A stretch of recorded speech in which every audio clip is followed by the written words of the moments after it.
Hello everyone, this is Taryn with Wonderfully Made Handcrafting, and today I'm starting the One Another devotional from By the Well for God. Now, before I get too much into this, I am visiting my family up in New Hampshire, and so the sound and video quality might be a little bit different this time, but I thought it was better to make a video for you all than nothing at all. So today I'm actually making a video that goes along with the introduction of One Another, and we're looking at Romans 12:5 specifically. So that verse says, "So we, though many, are one body in Christ, and individually members one of another." Tom also speaks about the Greek word Allelon, which means one another, and it is used over 100 times in the New Testament. So since that's what our devotional is about this month, I'm definitely going to sneak that onto this page somehow. But right now, I'm just working on layering. And so I have a couple papers out. The one on top is actually a Tim Holtz Backdrop. This was from his Halloween launch.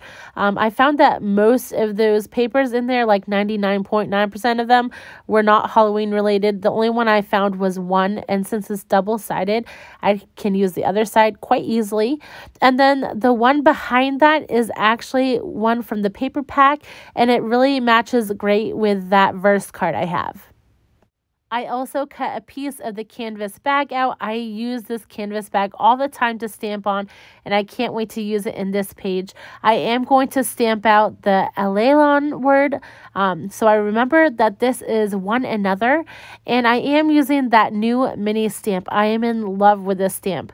Now, usually I would stamp with StazOn fabric, but I completely forgot to pack some. I went from the retreat that I hosted to packing to go up to New Hampshire, and for some reason it got mixed up and I must have left it at home.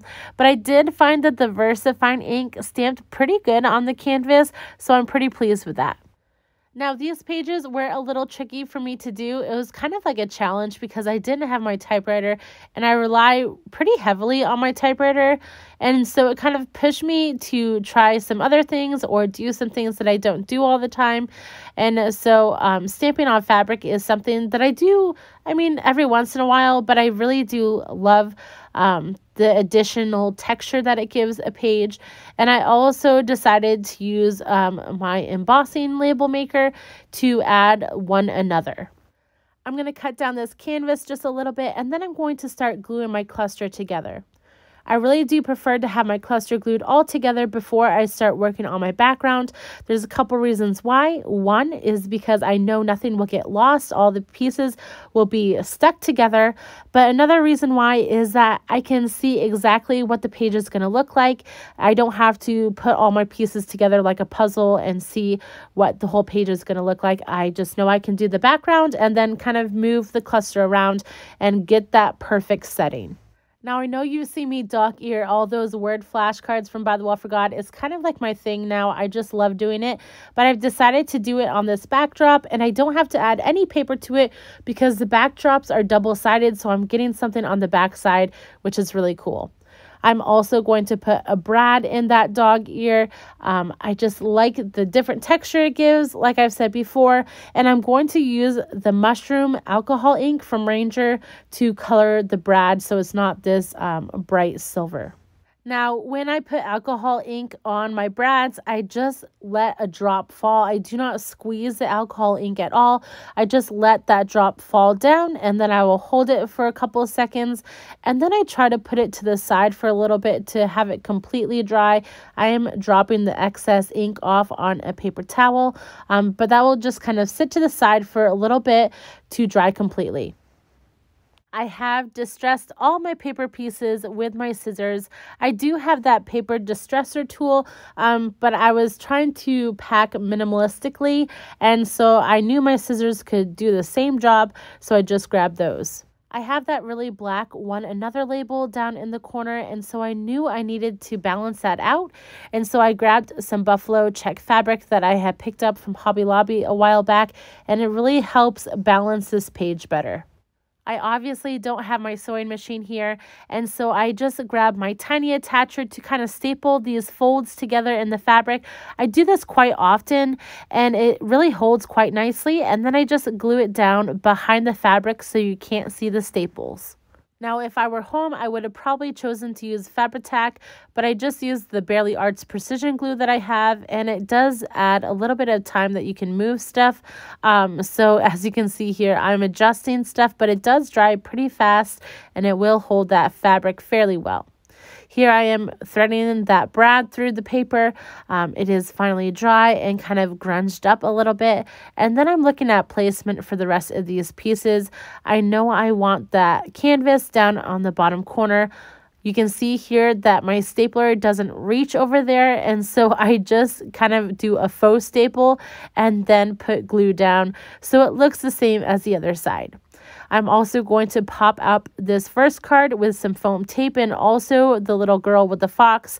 Those will be my focal points of this page, and that's why I want them popped up with foam. Now, since this girl is going to be partly on the card itself, I don't need to put foam all on the back side of her. I need to know exactly where she's going to rest on that card and where I'm going to need to put foam, which is in the bottom half, and then I will just use glue for her head and the fox's head. Now, if you haven't noticed already, that girl and fox is actually part of the clear stickers. There is a larger one that came in the die cuts, but I wanted the smaller version, and so I just placed that on some white paper and fussy cut it out. Now, I still had 2 of these tiny little die cuts. These were from the Tim Holtz Snippets Curator line that was recently released for the fall. And so I decided on using a light green one and also a cream one. I wanted to kind of bring those colors from her wreath up somewhere else on this page. And so that's why I chose those 2. There's a reason I like to leave a little bit of edge around each of my layers when I glue stuff down. That way I can kind of just shove stuff behind. So it was easy to put these little pieces in. But now it's time to work on my background, and so I'm putting one of these mats in between my pages because I don't have anything else. As I said, I'm not at home, so this was the easiest thing to do instead of an extra piece of paper. And I am using that peeled paint. I'm just kind of brushing it around with a makeup brush. I'm doing it very lightly because I'm also going to be using a stencil over it, and I really want that to be the primary focus of the background. Although I do want to add a little bit of frayed burlap because who can go wrong with frayed burlap? So I will add that little bit and grunge it up just a smidge before I add some walnut stain and texture paste to the stencil for the month. Now, when I use a stencil, I'm going to start on the left-hand side or the seam of the Bible.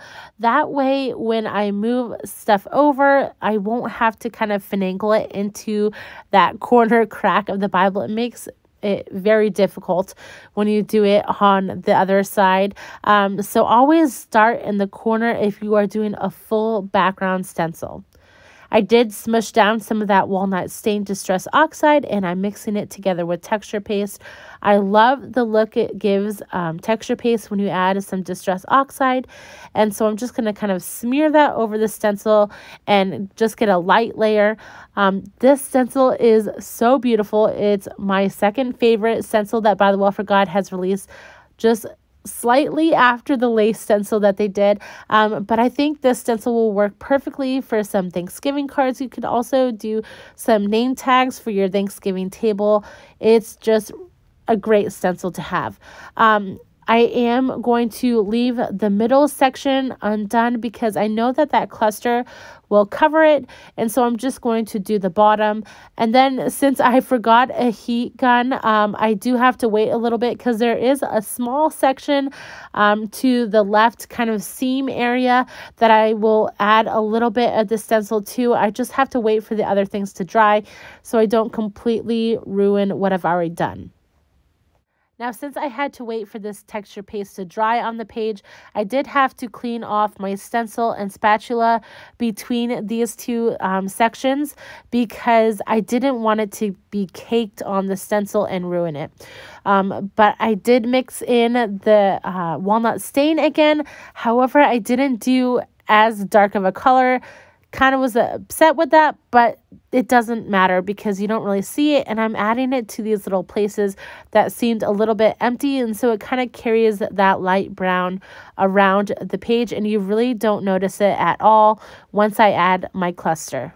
I'm going to make sure my cluster is really glued down. I'm going to use a lot of this glue because the background has so much texture that I want to make sure there's enough glue to really hold it down nicely. I also have that one another label that I created. I'm going to put that in the bottom left-hand corner of this page, and then this page will be done. If you've enjoyed this video, please like and subscribe to my channel. It means so much to me. You can also follow me over on Instagram at Wonderfully Made Handcrafting. I will link everything I use down below in the description, and I hope you have a wonderful day.